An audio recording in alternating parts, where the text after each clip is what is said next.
Hello नमस्कार दोस्तों। आज हम 2021 का टीजीटी का मॉडल पेपर सॉल्व कराने के लिए आई हूँ। आप ध्यान से देखेंगे पिछली बार किस प्रकार के क्वेश्चन पूछे गए थे, उसी आधार पर हम आगे तैयारी करेंगे। कहाँ से किस प्रकार का प्रश्न उठाया गया था। फर्स्ट क्वेश्चन है, ब्रज भाषा का विकास किस अपभ्रंश से हुआ है। ब्रज भाषा का विकास जो है वो सौर सैनी अपभ्रंश से हुआ है। नंबर 1 के क्वेश्चन में ऑप्शन ए सही होगा। आगे देखते हैं क्वेश्चन 2, एक ही कथानक चेतन उपेंद्र नाथ के कई उपन्यासों का केंद्रीय पात्र है, उनके किस उपन्यास का नायक चेतन नहीं है। गिरती दीवारें, शहर में घूमता, एलर्सरा, एक नन्ही कंदील, गर्म राख। तो इसमें किसका नहीं है, गर्म राख का नहीं है, और इन तीनों उपन्यास में चेतन है। क्वेश्चन 3, प्रसन्न पद नव्यार्थ युक्तिद बोध विधायिनी स्फुरन्ति सत्त्वक वीरबुद्धि प्रतिभा सर्वतोमुखी। उक्त कथन किसका है, वाग्भट्ट का। बी ऑप्शन सही होगा। क्वेश्चन 4, शिवराज भूषण में कितने अलंकारों का निरूपण हुआ है।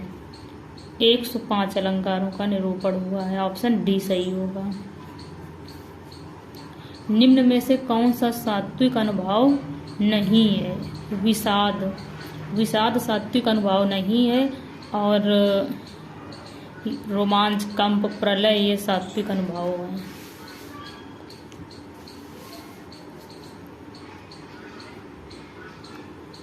प्रश्न 6, वीणा पाड़ी में समास है बहुव्री। बहुव्री समास की परिभाषा क्या होती है, जिस शब्द में दोनों पद प्रधान ना होकर के अन्य तीसरा पद प्रधान जिसमें होता है उससे बहुव्री समास कहते हैं। वीणा पाड़ी में बहुव्री समास है। नमा शब्द के योग में विभक्ति होती है। नमा के योग में चतुर्थी विभक्ति होती है। ऑप्शन डी सही होगा। जिस समस्त पद में पूर्व या उत्तर पद की बजाय किसी अन्य की प्रधानता होती है उसमें होता है बहुव्री समास। नदी कोस भरटेड़ी का संस्कृत अनुवाद होगा नदी क्रोसम कुटिला। ऑप्शन सी सही होगा। खुली आंखों का सपना यात्रावृत्त के लेखक हैं। खुली आंखों का सपना कौन सी विधा है, यात्रावृत्त। यात्रावृत्त, खुली आंखों का सपना यात्रावृत्त के लेखक मरुधर मृदुल। आगे देखेंगे 11वां क्वेश्चन, निम्नलिखित में महाकाव्य के लक्षणों के विषय में एक कथन असत्य है। इसमें सभी नाटक संधियां होती हैं। इसमें सभी रस प्रधान रस के रूप में होते हैं, या सर्गों में विभक्त होता है। इसके आरंभ में देवादि को नमस्कार, आशीर्वाद या वस्तु निर्देश होता है। इसमें ऑप्शन बी सही होगा। इसमें सभी रस प्रधान रस के रूप में नहीं होते हैं। प्रश्न 12, वध स्थल से छलांग किस लेखक की कहानी है। ऋषिकेश सुलभ की। वध स्थल से छलांग यह कहानी किसकी है, ऋषिकेश सुलभ की।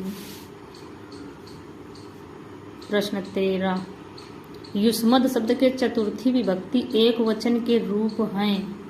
युष्मद शब्द के चतुर्थी विभक्ति के एक वचन के रूप हैं।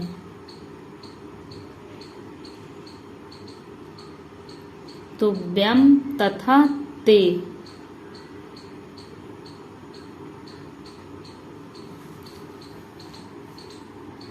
इसमें युष्मद रूपों में इसमें वैकल्पिक रूप बनते हैं। इस वजह से एक वचन में ही तुभ्यम और ते दोनों रूप बनेंगे।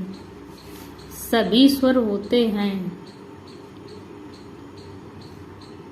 सभी स्वर होते हैं अल्प प्राण। Option D.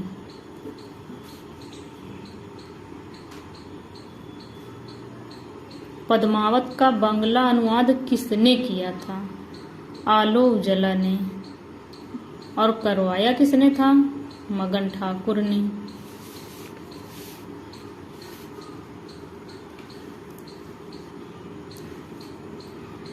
प्रश्न 16, निम्न में से कौन सा सुमेलित नहीं है?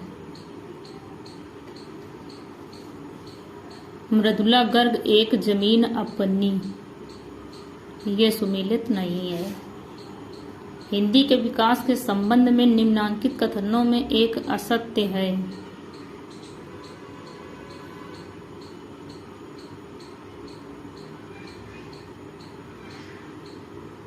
हिंदी का विकास संयोगात्मक भाषा के रूप में हुआ है। हिंदी का विकास लगभग 1000 ईस्वी से माना जाता है। हिंदी अपभ्रंश के बाद की भाषा है।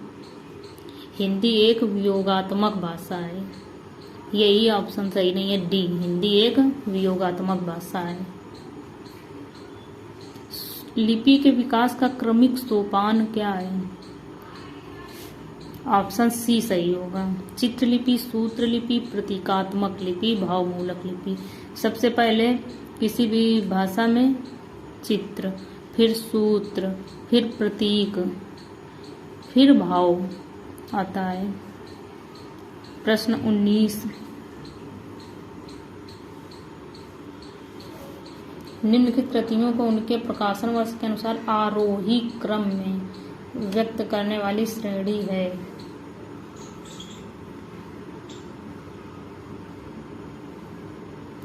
भारत भारती 1912, साकेत 1931, यशोधरा